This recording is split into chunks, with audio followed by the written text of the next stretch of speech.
omupangisa yagenda mu lands n'ateeka caveat ku nnyumba eyo. Ennyumba yo? Ku nnyumba yange.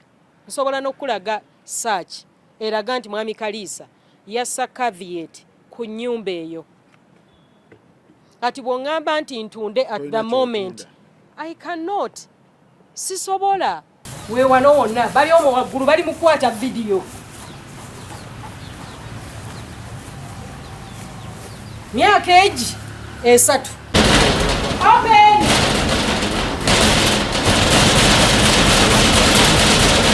Open, open! Open, open, open!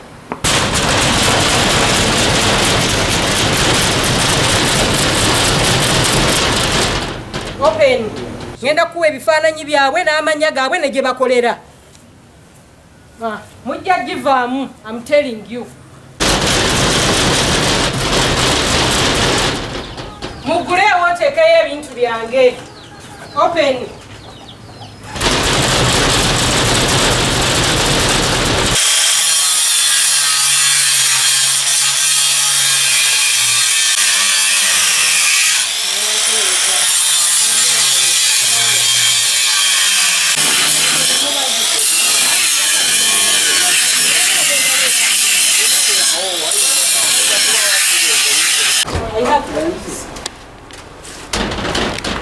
Emmozi mukati anniversary basama edition kati yesawa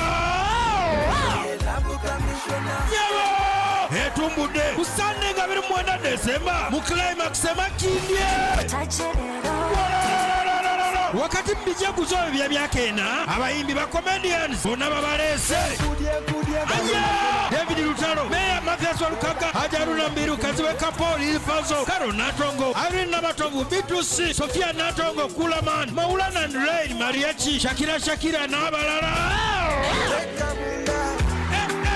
MC ye Dr. Kwev ne Kalera okuyingira mitwalo 2 byebyo mitwalo 5 emeza kakade abange mujja tunyumire mbozi mukati anniversary basama edition tugwera mu climax emakindye ga 29 December biwagidwa Sula Motors Climax Hypex Studios Oslo Gardens Rose Farm Nordica Paint Supermotors H&M Restaurant Aisha Furniture Banda Brown Japan Katwe Papa Sport SPC Grain Millers Arapex Style Adhesive Codebase Entertainment Home Plan Property Limited ne New Mans abakolera mu Pwanchi abatulaba n'abatuwuliriza amanya yenze Sakozi Farouk era nga ndi wano n'omukyalo ono abamu amulabyeko gataliiko nfuufu nga bayokya oluggi abapangisa baveemu okitegeera yaleese abantu abaholding ne bookya enzigi abapangisa bave mu nnyumba so temwategedde biki ebiri mabega wa story kakati waali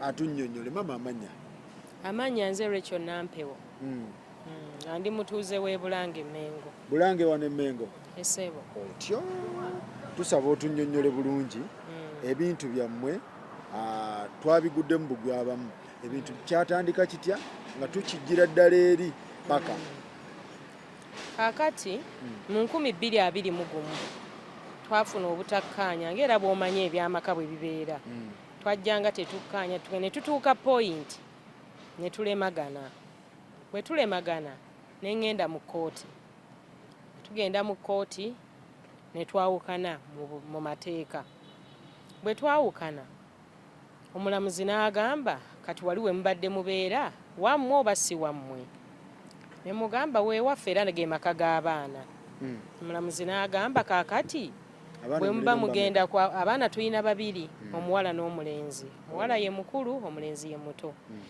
n'atubuuza nti kati abaana bwe mwawukana abaana ki ekinaabeerawo ku bo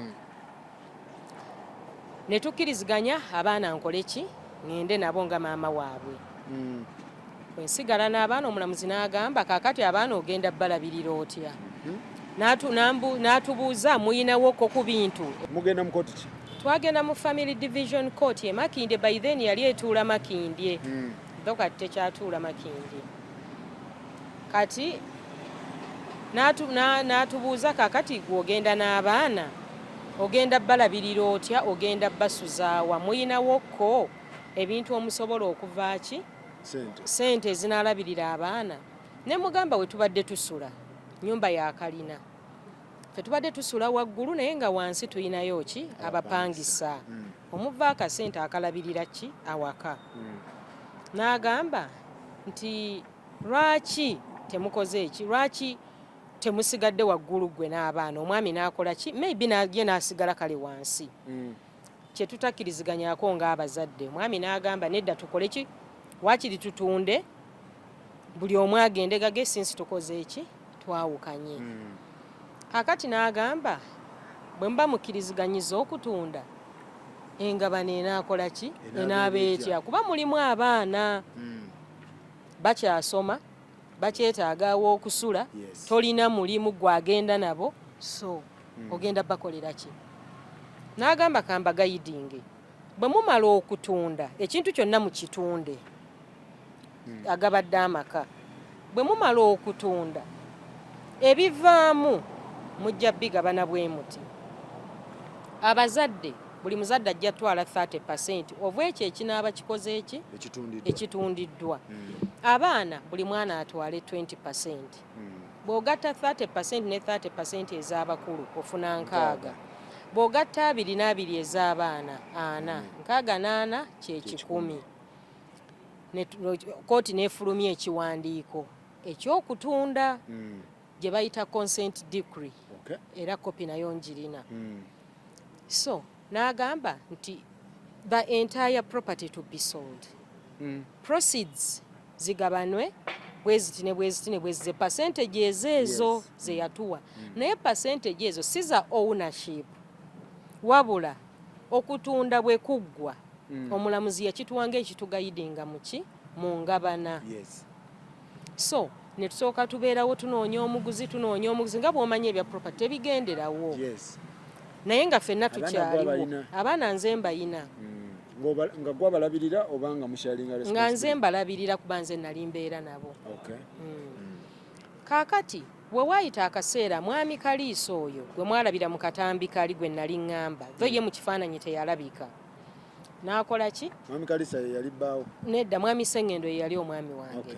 mwami Kaliisa ye mupangisa gwe naggambye yali asula wansi eyali asula wansi eri kati ngenda okuddayo nnoonye ku karenti mugamba nsasula ku renti aŋŋamba gumutu gwe naleka wansi nga nva awaka nasanga atazze mu maka gange mwennyini mu maka g'abaana ng'ate kati mwasula ne neebuuza ate yajja atya okusula muki mume bwe mubuuza nga ŋŋamba nze nagula shares z'omwami wo kati nze nsula wano naye nga nze mu kuva awaka omwami namulekamu mu nnyumba olw'okuba embeera teyali nnungi naye nga kantegula abaana bange embeera eno eriki etali nnungi naye nga mu kuva mwami Kaliisa namuleka akyapangisaawa wansi ng'omwami Sengendo nga ye ali waggulu mu maka gaffe ennyumba n'engireka ng'embeera esusse okuba embi abaana toyinza baleka mu mbeera egenda bakola ki bakosa so bwe waayitanga omwezi mulina omushayalinga ava wansi yes alabirira abaana abaana nze nali mbalabirira ava wansi owa Kaliisa nga waani nga yalabirira abaana at the moment kaakati bwe nagenda okulaba ssente za rent tezikyajja ne ŋŋamba kaŋŋendeyo nkole ki ndabe ekigenda mu maaso bwe ntuukayo ŋŋenda otuukayo nga mwami Kaliisa ate kati asula waggulu mu maka ne mubuuza ate wajja otya okusula mu maka gange kubanza as far as I know tunoonya muguzi ova otya wansi ojje waggulu ng'ajjayo empapula nga ŋŋamba nga ye bwe yakola ki bwe yagula shares z'omwami era y'ensonga lwaki ali muki mu maka gange ne neebuuza omuntu ogula otya shares ku property emu ne mugamba wano tewali shares zitundibwa singa waliwo shares zitundibwa zandibadde mawulire temwalimu mugabo wabula shares ezo zaki ngabana okutunda kukoze eki ekyomulamuzi akituwa shares ezo tuleme kaayananga tumaze ottunda gw'otwala kino otwala kino naye mu kiwandiiko kya kkooti baali batulambise bulungi buli omu kyanaafuna kunga okutunda kukoze eki kuwedde so si nti ku kizimbe kino owuningako 30% nona owuningako kubanga kizimbe eki kimu emigabo gijja kujja nga mumaze kutunda essebo. Okay. So nga ngamba nti ye ali mu nyumba eyo, omupangisa olwazze mu maka g'abaana agamba ye yagula. Mugamba ate ogula otya matrimonial property nga nange sikimanyiiko? Yes.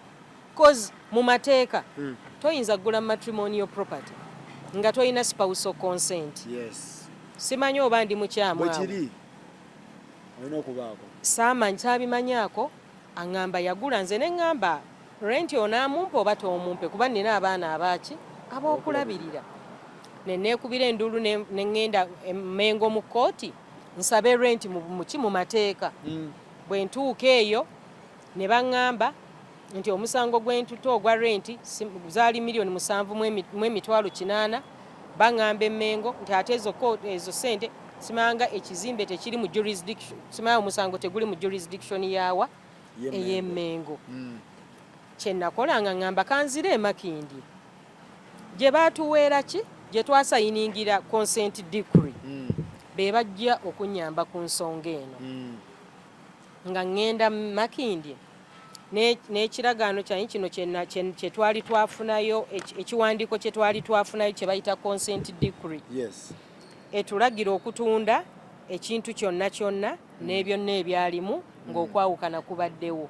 Ne ŋŋamba kanzireyo mpasuuwinga ekyo. Munnamateeka wange ne tuggulawo omusango nga tugamba nti we twajja wano mu kkooti twakkiriziganya ku bwekiti. Bwe ntuuse eyeeka ate nsanga baŋŋamba waliwo abaakola ki? Abaawambawo. Nga musango guzze gutambula. Ne bakola okunoonyereza kwabwe ng'era kkooti bw'ogimanya egendera ku ki? Ku mateeka. Era mu kunoonyereza kwayo omusango we guzze nga gutambula nga nnaku z'omwezi 4 Okitoba omwaka guno gwennyini 2024 omulamuzi owa Family Division Court Makindye n'asituka n'agenda ewaffe maka Emmengo akakasize ddala bye naloopa gyebiri gye bayita locus visit baagikola nga 4 Okitoba 2024. Omulamuzi yajja n'alambula ekitundu n'akola findings ze n'atugamba ajja tuwa ensalawo ye gye wandiise ruling oba judgment. Omulamuzi yajja ku ground. Omulamuzi bwe yajja n'atugamba byendabye mbirabye, ruling yammwe oba judgment mugirinde nga 4 November 2024. Era ku olwo olunaku lwennyini ku ssaawa 7 nga bwe yali atugambye twali ku kkooti. Kkooti eyo tekyatuula Makindye. Bwe twogerera kati etuula Wandegeya opposite Ministry of Health. Batuula ku level 4. Okay. Nga tugenda bwe tutuukawo essaawa ze baatugamba zennyini ng'omulamuzi atandika kusoma ruling. Omulamuzi bw'asoma ruling ng'agamba omusango gwe naloopa baguyita contempt of court. Okuyisa olugaayo mu kiragiro kyaki eky'okutunda ekintu kyonna. Era omulamuzi ekyo yasookera ddala okugamba yagamba nti abantu b'e Naloopa okuli Mwami Sseŋŋendo, Mwami Kaliisa ne Mwami Ssebaggala kituufu baayisa olugaayo mu kiragiro kya kkooti.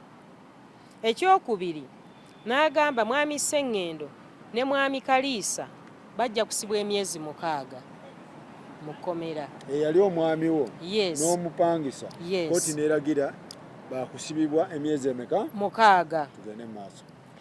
N'agamba bano bonna be Naloopa Mwami Kaliisa, Mwami Ssebaggala ne Mwami Sseŋŋendo buli omu agenda kusasula kkooti fayini ya $330,000. Fayini egenda sasulwa kkooti $330,000. N'agamba Mwami Kaliisa ave mu nnyumba mu bunnambiro ku lunaku olwo lwennyini omusango lwe gwasalibwa. n'agamba bali abantu b'e Naloopa balina okusasula costs ezibadde ku musango guno. Ye yali ensalawo ey'omulamuzi Essebo. Kati wali wagezaako okwogera n'omwami wo ono yajja atya ye omwami ye yagamba atya? Bwe nayogerako n'omwami waggulu yaŋŋamba nti abo ebiwandiiko byabwe bifoojinge ye tabaguzangako. Era mu defense gye yakola mu musango guno ye yawandiika nti tabaguzangako. Omwami otyo yagamba tabaguzangako. Kati ono yagigendamu atya?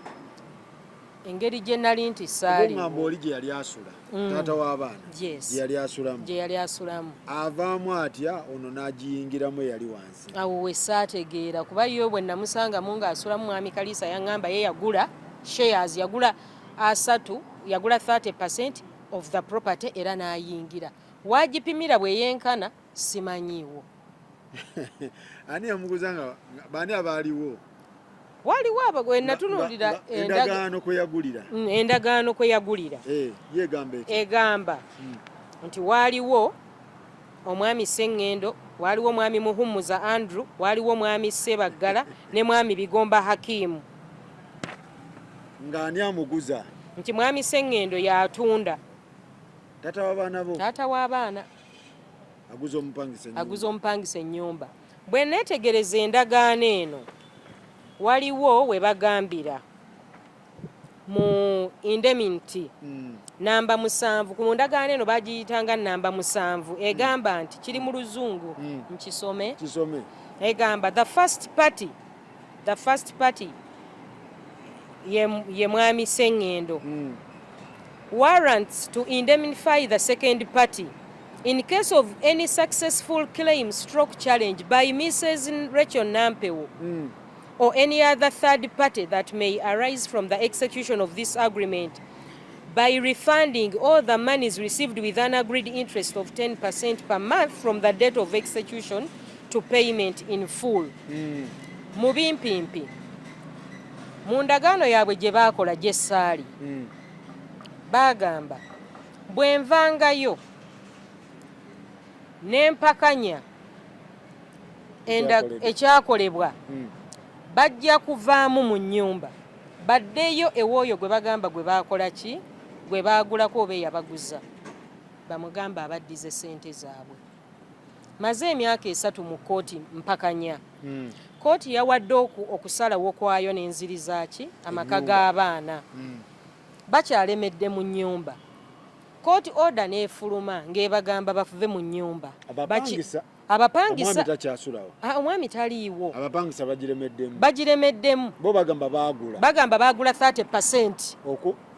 Baagulako 30% ku entire property. Kkooti gye yagamba entire property etundibwe bo bagamba baagulako 30% ku eyo property. Kyokka gw'ogamba ku ndagaano eno nga babaguza tewaliiwo. Saaliwo. Era omukono gwo teguliiwo. Saagimanya nako ngiraba tuli mu kkooti. Gw'ogamba gano amaka naawe olinako obuyinza okukola consent okukkiriza nti tutunze. Being a matrimonial property ninako obuyinza nga waliwo transaction yonna egenda mu maaso. Tewaliiko. Saaliko saagimanya ngiraba tutamaze baloopa mu kkooti. Oba 30% y'oli tolina kubaako. 30% y'oli anti buli omu yafuna eyiye. 30% buli omu yakola ki? Oli yali atunda 30% y'oba. Talina buyinza butunda 30%. Mbuuza lwaki? Why? It is matrimonial property. Ate ezo percentages si za ownership. Yes. Wabula zanga bananga okutunda kukoze eki?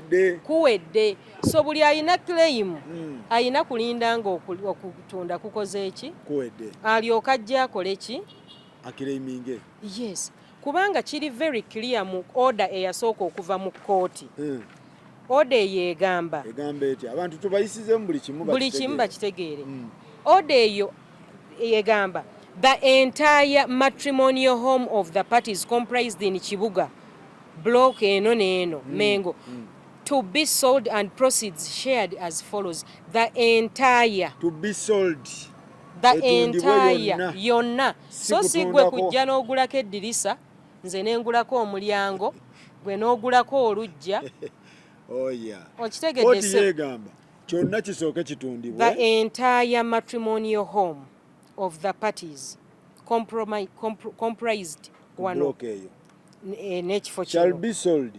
Yes. And the proceeds shared as follow. Yes. 20% y'abaana. Buli mwana afuna 20%. Gegaana. Yes. Abaana bali babiri. Abakulu buli omu afuna 30%. Zenkaaga. Yes. Ana n'enkaaga kye 10. Kati ye talina buyinza kutundako ka percentage ke. Kubanga kooti temukkiriza. Mugamba mulina tundira wamu nga nawe wooli. Gwe kyowakanya tekyakolebwa. Era yeyo contempt of court eyantwala okuloopa omusango gwe nasinze. Kooti neewa order abali mu nnyumba baveemu ku lunaku olwo lwennyini. Mu ndagaano eri tuyite mu ndagaano eri. Endagaano eri gye baakola gwe gy'ogamba. Ogifuna otya era baatunda mmeka? Ye yatunda mmeka? Endagaano eno bwe tugenda mu kooti bwe ngenda mu kooti okuloopa. Omwami Kaliisa okwedifendinga. Omupangisa mwami Kaliisa alemedde mu nnyumba we twogerera kati. Ajja n'endagaano eno. Lwenfuna kopi yaayo era lwenjirabako. Ng'agamba nti ye yagula 30% eya property eyo. Ng'agigula sene mmeka? Bagamba wano. Omupangisa agula property yo nga tomanyi. Agula property yange nga simanyi. Agamba nti bagigula bannaye. Agigula mmeka? 30% yoli yagigula mmeka? Agamba nti 30% y'omwami yagigula obukadde 15. Ye mu kwedifendinga mu kooti kubanze mu endagaano eno gye yakolebwa saaliyo simanyi kikyaliyo era ne bw'otunulako tolabako mukono gwange nange nagirabira mu kooti mu kuddamu kwe kubanga naloopa abantu 3. Oloopa Sengendo mwami Sebaggala kaakati bw'otunuulira endagaano eno egamba anti bw'otunuulira endagaano eno mbu mwami Sengendo mbu taata w'abaana yaguza Sebaggala. Sebaggala n'aguza mwami Kaliisa. Mwami Kaliisa ye mupangisa. Okay. Yes. Okiraba? Sebaggala yakikkiriza takikkiriza? Yagamba singa abadde actually ye mu defense yagamba ye ebintu tabiinamu interest ebimukwatako. Ate taata w'abaana bagamba yaguza Sebaggala ate Sebaggala yagamba ye tabimanyi. Ye tebimukwatako. Si yali mu nnyumba agamba nze sinze ndi mu nnyumba. Otyo. Okay. Kati ate 50 million zino. Mbu yeno gye installment gye basooka omuwaako. Bagula mu installment. Mbu. Ne basooka ne bamuwaako mmeka? Bano bagamba 5. Kaliisa ye bw'agamba. Wano bwe bagamba mu ndagaano. Abatulaba n'abatuwuliriza ebintu ndowooza mubiwulira nga we biri. Maama ono agamba omupangisa eyajja okupangisa ennyumba ate mbu yagula ennyumba ate ngono tabimanyiiko. Taata w'abaana mbu ate naye tabimanyiiko. Taata w'abaana ye agamba tabaguzangako nti bo baafoojinga mu defense gye yawa mu kooti. Yagamba baafoojinga bifoojinga ye tabaguzangako. Kati mu kooti ono omupangisa alina yaleeta ku bujulizi obulaga nti ono yamuguza. Anti yene endagaano gye yaleeta. Anti kubaako risiiti, kubaako biki. Tewali risiiti wabula ye chairman teyaliiwo. Tewaliwo chairman? Tewaliwo chairman. Benkusomedde abaaliwo beebo. Ate looya? Looya era ye yakola endagaano eno. Balinawo looya. Ndowooza ne interpreter bagwe twandiise kubanga sooka olindeko nkula. Balina looya. Balina looya. Kukyapa teweetaaga uno mwami ndowooza looya waabwe ye Mwere Paul owa Mwere Company Advocates. Tekuli stamp ate. Stamp yino stamp. yeeyo yeeno olaba ne wansi wano wendabidde kampani erinnya lya kampani ne gundi era y'omwoyo yabadde adifendinga mwami Kaliisa mu kkooti. Kati we mugenda mu kkooti kkooti jjaja agamba ki? Bwe tugenda mu kkooti omulamuzi n'agamba ebintu byammwe bino kansooke neetuukireyo ewaka, kyogamba kituufu? Mwami Kaliisa mu nnyumba mwali ng'ajja nga nnya Okitoba 2024 bw'ajja ng'abasanga mwebali ng'abagamba bye nabadde nze okulaba mbirabye awaka ndabyewo ntuuseewo era nja kubawo ensalasala yange nga nnya Novemba. Kye yakola n'agituwa n'akuwa olukusa ogenda obakole ki? Mbajjemu oba bo n'abalagira okuva mu nnyumba ku lunaku olwo lwennyini olw'okusalawo okwo lwe kwaliwo. Yabagamba nga nnya Novemba 2024 bave mu nnyumba, ne bwetwogerera kati olunaku lwa leero bakyalimu mu nnyumba. Ate nakulabye ogenzeeyo, kati bino byazze bitya? Nze okugendayo gye tubadde tusula n'abaana baatugobye mu nnyumba n'oluggi ne baluggyamu we tubadde tusula n'abaana. Bino byonna bizze nga n'ensalawo yaggwadde eya kkooti eragira mwami Kaliisa okuva mu maka g'abaana. Mwami Kaliisa alemeddemu, ndi ku street n'abaana as a desperate parent. Ayina abaana mweno wether nga bw'olaba enkuba etonnya buli lunaku. Kkooti mu mateeka yanziriza ki? Amaka g'abaana. Ne ŋŋenda nze nga mmanyi nnyingira wange kubanga kkooti yakola ki? Ekimanyiiko n'obuyinza yabukola ki? Yabumpa. Ne ntuukayo ne bagaana okunzigulira era nga bulijjo kuba si gwe gusoosa okugaana. Banzigalira ne wabweru wa gate, babadde nga banzigalira wabweru wa gate b'olaba. Yes. Ne ŋŋenda era akakatambike mwalaba ng'olwo tumaze wabweru ennaku 2. Semmengo eri gye nali nsula nga nkyagamba bano baveemu. Nagenda okulaba empewo etuttira ebweru ne nga lwaki siddayo muki? Mu nnyumba. Abaana mbakolere ki? Ennyumba yaabwe weeri. Kwe kugenda. Amateeka ga kkooti ngateeke mu nkola kuba ekkooti yanziriza n'abaana bange awaka waabwe. Esebo. Ekitegeeza byonna wabikolera mu mateeka. Poliisi yali ekimanyiiko, chairman ku kyalo. Poliisi ey'ekyalo eyina kopi eya order ye yava mu kkooti, chairman naye ayinako kopi. Ne naggulu waliyo kopi ku poliisi. Kitegeeza tewa trespass. I did not trespass. Naye omupangisa agamba nti bamuwa ennaku 3 myezi 3. Njagala olabe tewamuwadde budde.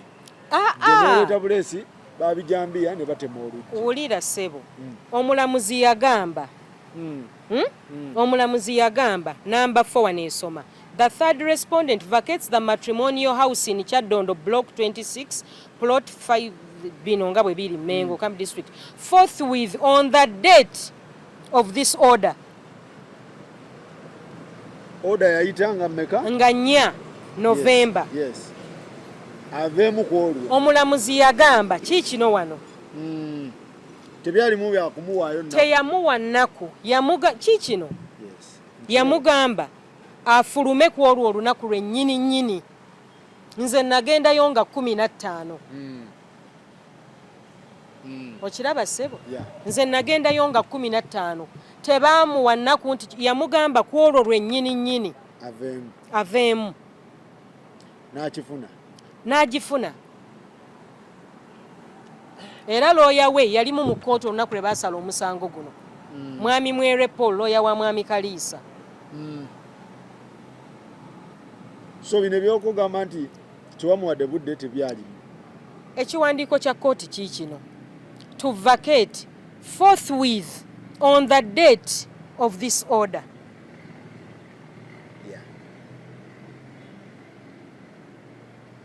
So wabasanze munda beebase? Nabasanzeemu nga beebase. N'okonkona? n'enkonkona ne bagaana n'enkonkona kati mwami Kaliisa naggulawo ye n'adduka n'agenda abaali munda ne beesibiramu nempita aba welding kuba obuyinza mbuyina kooti yabumpa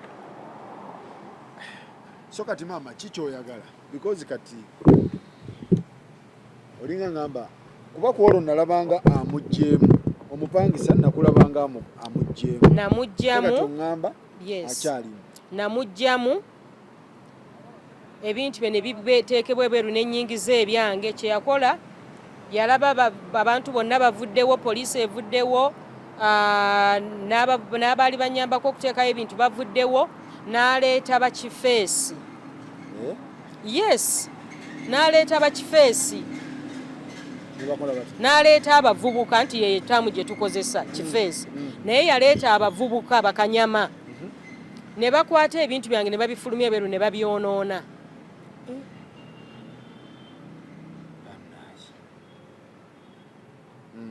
ne baleeta ebintu byange ne bafulumya ebintu byange ne babyonoona ne bakwata ebibye ne babizzaayo munda ne baagala okunkuba ne batusikaasikana okiraba ne batusikaasikana nga baagala kunkuba naye nga bankubira ewaka ewaani ewange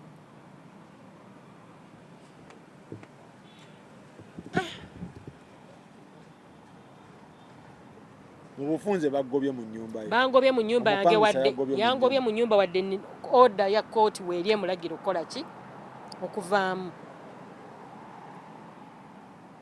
ye mwami Sengenda abyogerako ki mwami Sengenda at the moment kuba abaana bammwe abaana baffe ye agamba kooti yatuwa obuyinza abaana obazzeeyo yakuwa obuyinza abaana okole ki obazzeeyo mu nnyumba bave ku street naŋŋamba era muddeeyo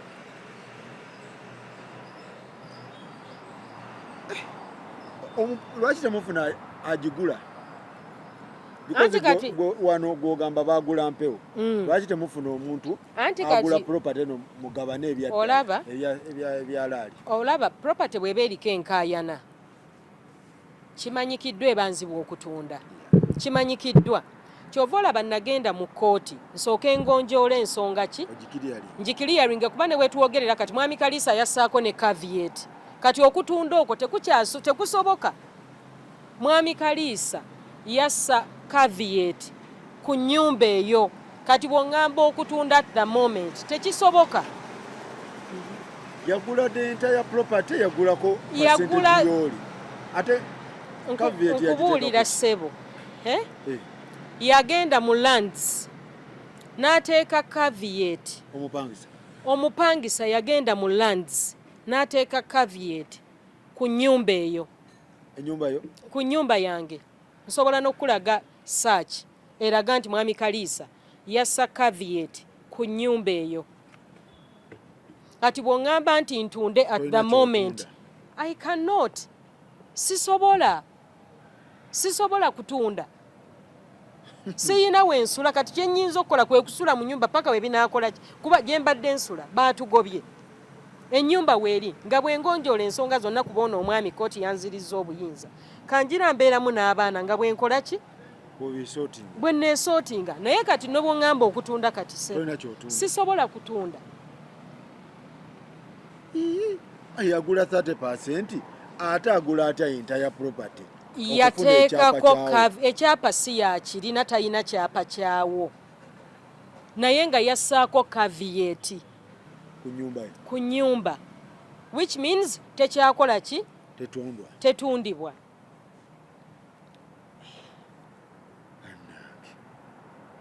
ate eyamuguza yeegaana agamba tamuguzangako kati ye yagigula kwani simanyi kikyoyagala maama kati kyenjagala kooti iyo yakuwadde obuyinza esebo ogamba ogwasooka kooti bagiyisaamu olugaayo yes kooti fayini za kooti bazisasula zo tewali kye baakoze ku byonna baayisa olugaayo mu kiragiro kya kooti ekyasooka n'ekyokubiri kino kye yabagamba ofulumanga nnya era nakyo bakyakiyisizzaamu ki olugaayo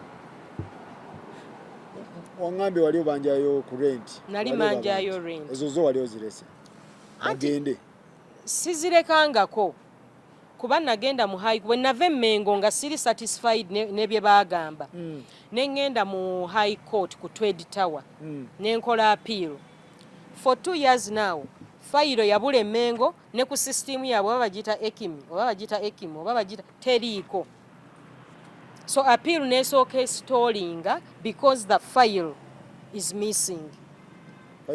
File physical file yabula ne file eno gye bateeka ku system yabwe eyo y'abannamateeka nayo teriiko. Kyenjagala Mwami Kalisa ave maka g'abaana bange bafune we beebaka agoberere awulirize ekiragiro kya kooti ave mu maka g'abaana bange cause maze emyaka 3 asula mu nyumba tamparent kyokka nga ssente ezivaawo ze zirina okulabirira ki abaana kwegamba andi naayinze abaana ew'okusula andi naayinze rent alina okukola ki okulabirira abaana andi naye ekimuluma ssente ze zeyateekamu oli tazimuddiza ate nga naye yateekamu $1,500,000 kati naye ndowooza tayagala afiirwe ssente zeeyo mu byaki anti bw'aba tayagala kufiirwa ssente ze mu ndagaano yaabwe bakkaanya ng'endagaano bwe nakusomedde wano nti bwenvangayo n'enkyalenjinga ekitegeeza naye yali asuubira okukola ki bw'abanga mu butuufu yali bakola ki nga balina transaction yaabwe wano yateekawo bwenvangayo n'enkyalenjinga ajja kuddayo aziclaiminge.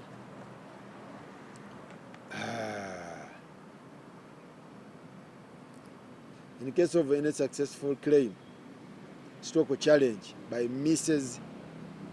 Rachel Nampel or any other third party that may arise after the execution of this agreement by refunding all the monies received with an agreed interest of 10% per month from the date of execution to payment in full. Tiwalivayo omuntu yenna n'afubutukayo n'agamba property eno mwagitunda mu bukyamu saaliwo era baali bakusuubira nti eyagigula bamuliirire ssente ezo bamuteremu ne interest ya 10%. According to contract gy'oleese nti Mr. Kalisa walifubutukayo omuntu yenna n'aleeta olukwesikwesi ku nnyumba eno era ne bamentioninga linnya lyo nti Kalisa bajja muddiza ssente ze bamwongeremu ne 10%. Agreement bwetyo bwegamba kitegeeza baali bakusuubira nti ogenda kukola ki kukiwakanya ojja kiwakanya kuba singa baali tebakisuubira tebandikitadde muno. So bino byakolebwa nga waliwo ne ba witness okuli omwami Sebaggala Godfrey nekubaako the presence of what Serada Zaidi nekubaako omulala Goloba Nasimu ekisayiningibwa Kalisa Celestine ne Muhumuza Andrew be bano ba witness ne advocate wuuyo kwali wansi advocate oyo wa advocate anti era in the presence of that kati ne wano ne bajja certificate of translation nti ne bayina n'omuntu era naye nga munnamateeka eyabannyonnyola ebiri mu ndagaano yaabwe. Okiraba Mwami Muwonge ekitegeeza nti tewali kiri mu ndagaano eyo bo nga gye baali gye kubanze n'endagaano nagirabira mu kooti nga mmaze kukola ki kuloopa musango bwe ndoopa omusango bino bye baaleeta mu defense yaabwe. Ono yataputa ebiri according to agreement gye baawa kooti naye era wadde baaleeta endagaano eno kooti mu kusalawo yagambye byonna yabisazizzaamu. Kati Sebaggala kitegeeza si yaguza Kalisa. Sebaggala ye yaguza Kalisa yali witness anti zinenga kalabalaba ziri endagaano mmeka biri I think kubanga endagaano esooka kuba ye omwami wagamba amanyi Sebaggala Kalisa tamumanyi yo omwami agamba taguza nkwani Kaliisa yes yaguzaani nekiri takyogerako ekya Ssebaggala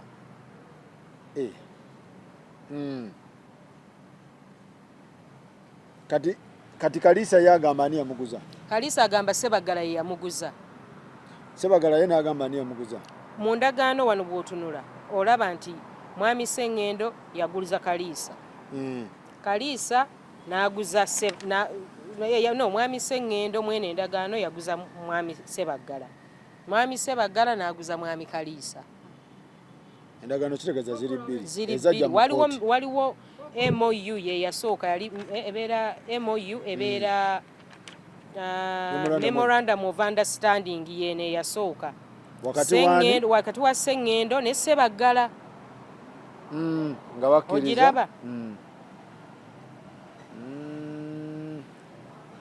okay nti waliwo entegeeragana wakati wa mwami Sseŋŋendo naani ne mwami Ssebaggala eyo ye MOU eyasooka kati eno ye ndagaano mwami Kaliisa gy'aleeta mu kkooti ng'agamba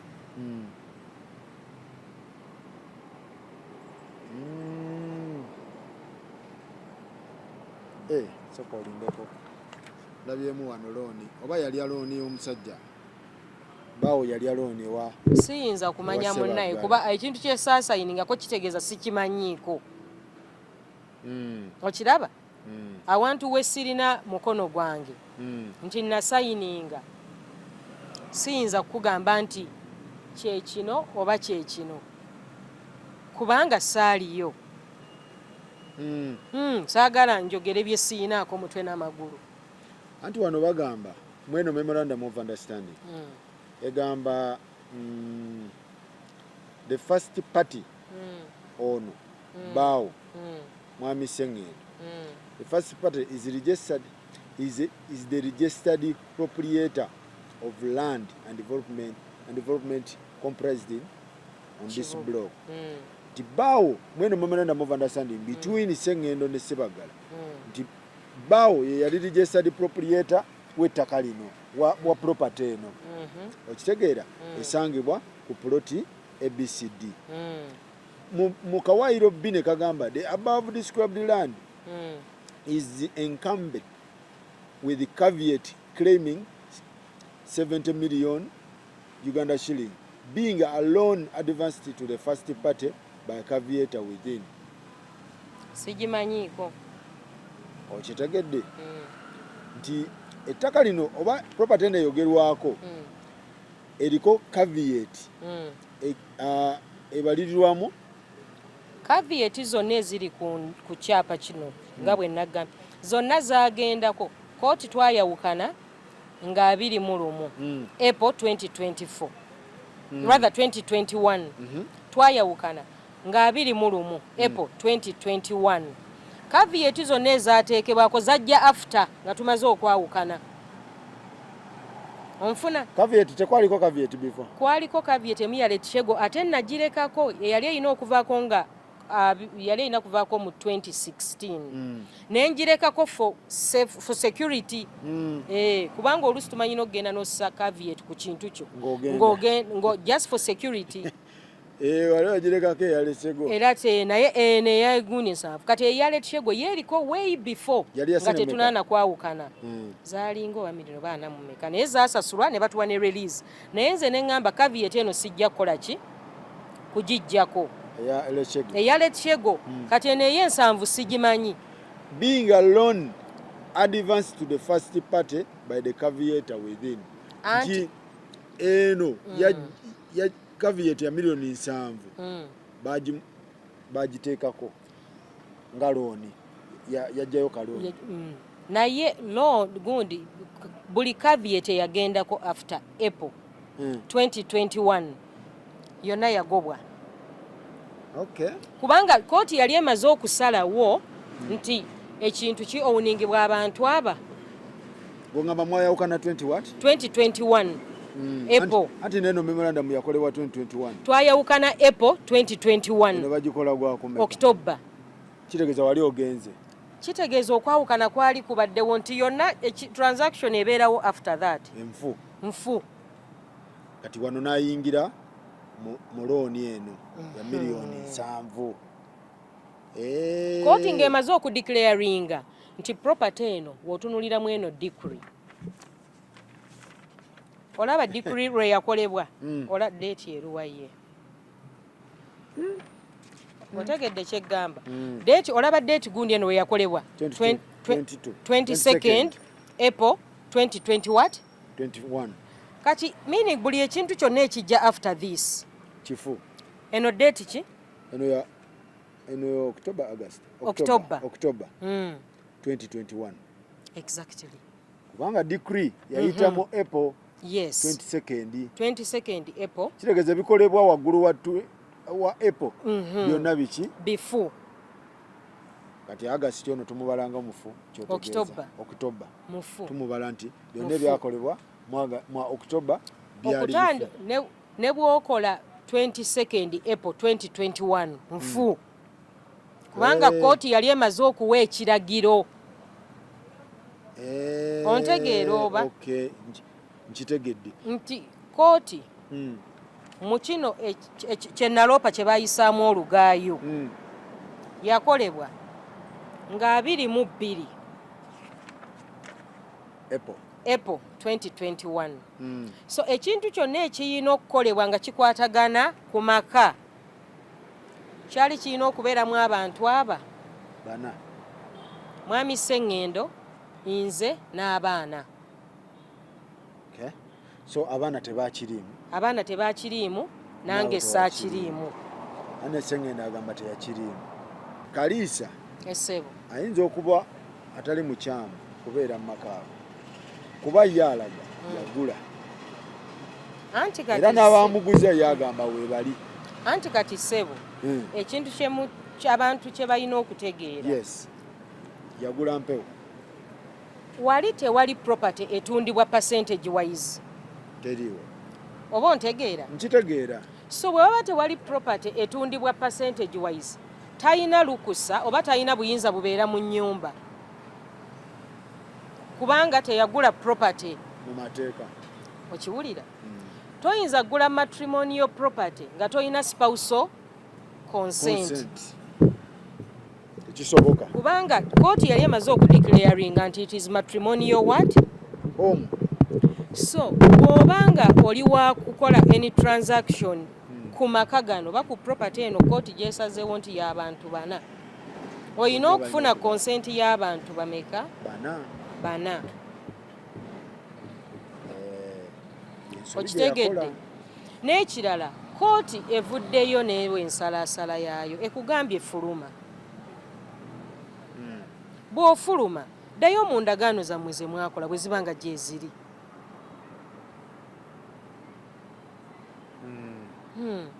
so kati bubaka ki bwowa abakyala abali abafumbo n'abatali bafumbo kuba kakati bino byava mu bufumbo biggwera eno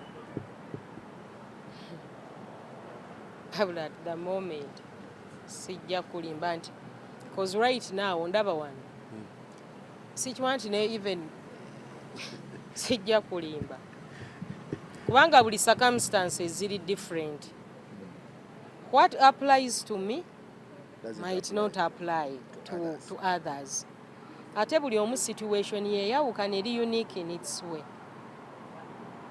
wabula kyenfa kati nze kufunira baana bange bwe babeera bweyagala bwenkanya kuba kooti yanziriza ki rights nsaba ebitongole ebirwanyirizira eddembe ly'abaana eddembe ly'abakyala banyambeko okuteeka oda ya kooti eno mu nkola ne minisita Balamu ow'abaana kuba nina abaana bali ku street at the moment naye nga obuyinza bwatukoze ki bwatuddiziddwa okuddayo mu nnyumba yaffe mbadde nsaba minisita Mwami Mayanja anyambeko nsobole okufuna obwenkanya mu court order yange Mayanja owa lands essebo ne mwami Balamu ow'abaana n'ebibiina ebirwanizi by'eddembe ly'abaana n'abakyala na buli muntu yenna yenna asobola okunnyamba mu nsonga eno anyambe nfune obwenkanya kuba kooti order ngiina mbadde mu kooti okumala emyaka 3 ngoba bintu bino kugonjoola nsonga ziri kuki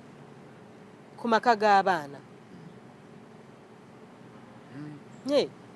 siri nti nno ndi kukola byakiyaayo oba byakinedda naligumiikiriza paka emyaka 3 omusango gye gutambudde nga ngoberera mateeka ekyatuuka n'okusitula omulamuzi ajja alabe najja ku locus visit ekiganyi ddala anyway so kakati ali eyo osobola okufunamu ekyokuyiga landiroodi osobola okufunamu ekyokuyiga omupangisa osobola okufunamu ekyokuyiga kitegeeza omupangisa asobola okutwala ennyumba yo mu bimpimpi okitegeera kati ate n'abakyala nti ate nawe woonoba kakati ebintu bino bisobola okubaawo owulira kakati ebintu weebito ebiyimiridde naye nga tujja noonya ku mwami gundi naye bw'anajja n'ayogera tugira tonyiiga nga tumufunye eyagula kitegeera kuba naye ayinza okuba alina ensonga ze nga lwaki yakola ki nga abasajja yabawa ssente ze $150,000 kakati nga naye yabuuza ani gwe mmanja nga tamukola ki naye kasi endagaano yaabwe yali kiriya tebamuguzizza bamukole ki bamuddize ssente wikiminiza bamuguza beyandikutte bamuddize ssente ye yeeyongereyo ave maka g'abaana ne kooti yamulagidde so yazze mu nyumba mwali annaye abapangisa bulijjo babikola ebyo n'alemera nambwati so maama olina ebirala olina kyoyagala otugambe ekirala kyeŋŋamba kyokka kyekyo nsaba bwenkanya mu nsonga eno kuba mbadde mu kooti okumala emyaka 3 kooti yasazeewo bakuwa ennyumba bampe ennyumba yange mugitunde bampe abaana nfune we mbateeka at the moment ng'ebirala we bikola ki we bigonjoolo anti omusajja ayinza okujja n'agamba oyo omukyala talinaako wadde ettoffaali ng'ani agamba nti omukyala talinaako wadde ettoffaali mwami Sengendo ekiragiro kya kooti kiikino wano ekiraga nti kooli the consent decree yino by consent of both parties. Which parties are those? You and him. Kati bw'ogamba nti nno siyinaako oba otegeeza ki? Oba olinako. Anti ayinza ogamba oyo omukyala yajja nabikola dda. Yajja nabikola dda ebintu byange ayagala kutwala bintu. Ekyabeera alina kinnyonnyola kooti kubanga kooti yino yasalawo. Anti n'ebyazuula obiraba byajja tizuula bagamba nti ayagala twala bya Haji kuba n'abasajja ennaku zino bagamba abakazi atwazi ajja bwati olukuzaalamu abayagala twala bintu kati oba ne mwami Sengendo mwayinza kawaayiro ke yeekwekamu ajja kweyogerera ku ekyo teyagala kubitwala ano ekyo bw'abanga ekyo kiri eriye okukyeyogerera kubanga naye waddembe okwogera kyakola ki kyayagala so ajja akakasi kuba nze nga nze ndi wano ku bwenkanya bwange n'abaana okiraba kati ayina ye bw'aba lowooza yagala nnyo akula bintu ajje ayogere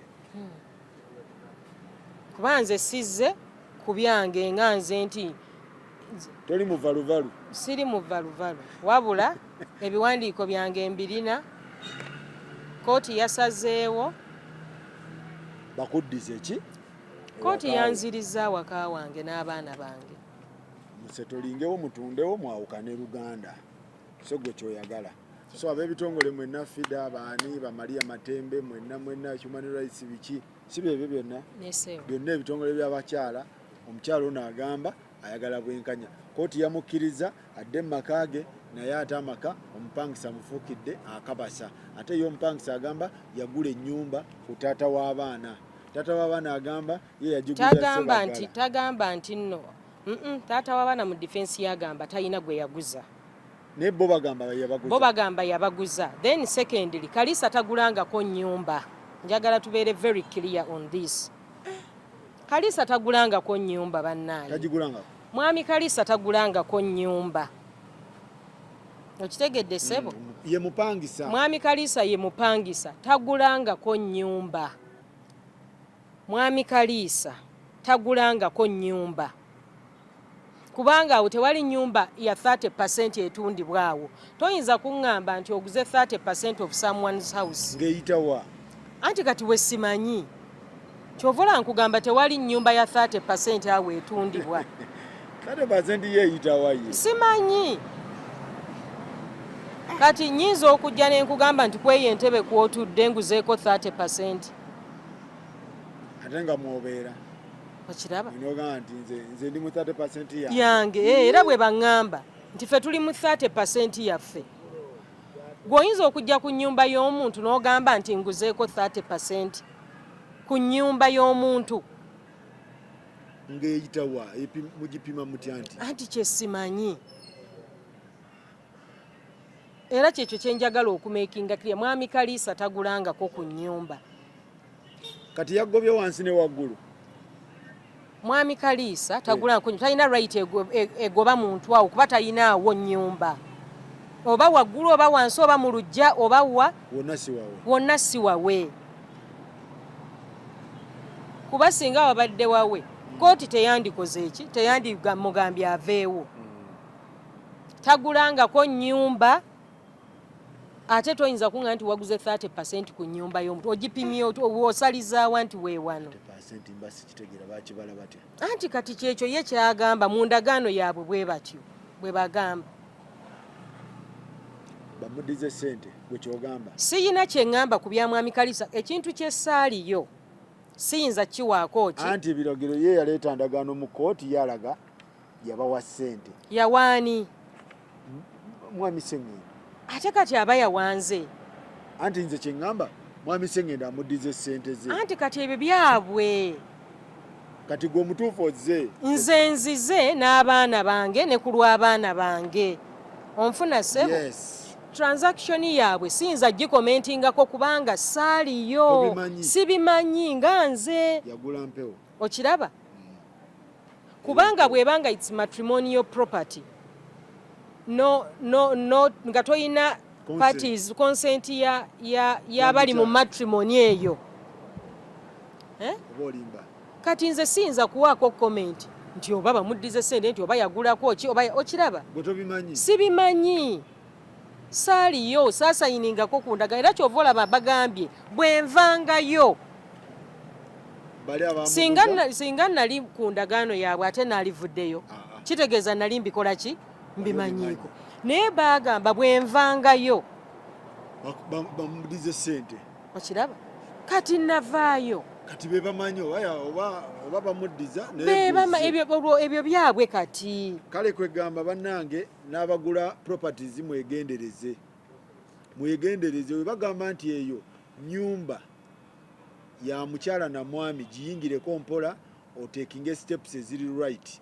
Omutaguza amaka ag'abantu ababiri omutagatunda. Tagatunda.